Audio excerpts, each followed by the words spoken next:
Thanks for joining me again as we look back at another great classic film. This is a film that divides people. Some find it confused, implausible and poorly made, while others feel it is misunderstood because of its complexity and depth as it explores topics such as masculinity and male-female relationships. It stars a number of great actors and has more than its fair share of conflict on and off screen. It's a wild ride. It is Johnny Guitar from 1954. The screenplay was adapted by Ray Chancellor from his novel of the same name, written especially for Joan Crawford. Crawford and director Nicholas Ray, who were in a relationship at the time, were working on a film called Lisbon at Paramount. When that fell over, Crawford bought the rights to this film and sold them to Republic Pictures with the provision that she would star. At the time, Republic was considered the most prestigious of the minor studios, and Nicholas Ray's contract with them gave him a great deal of creative freedom despite a modest budget.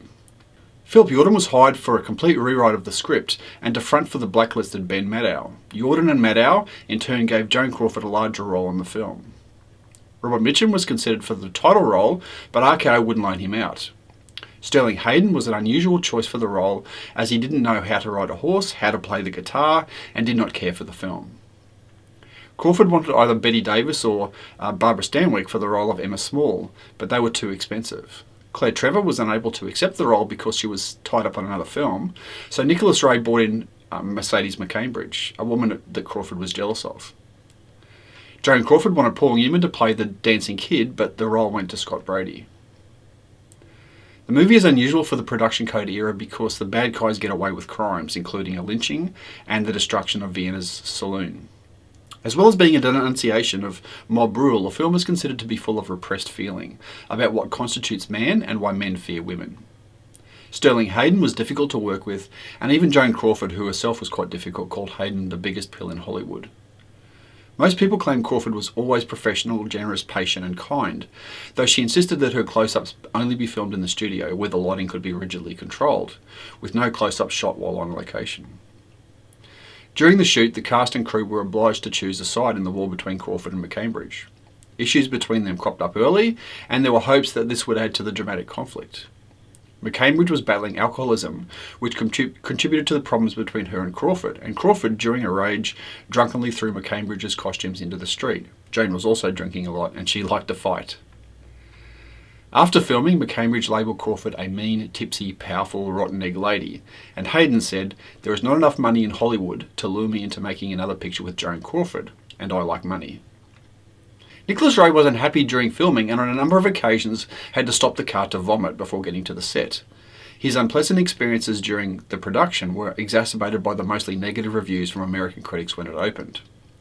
Shooting finished after 44 days, 10 days over schedule, and cost $2.5 million, an amount that was repaid during its initial theatrical run in North America.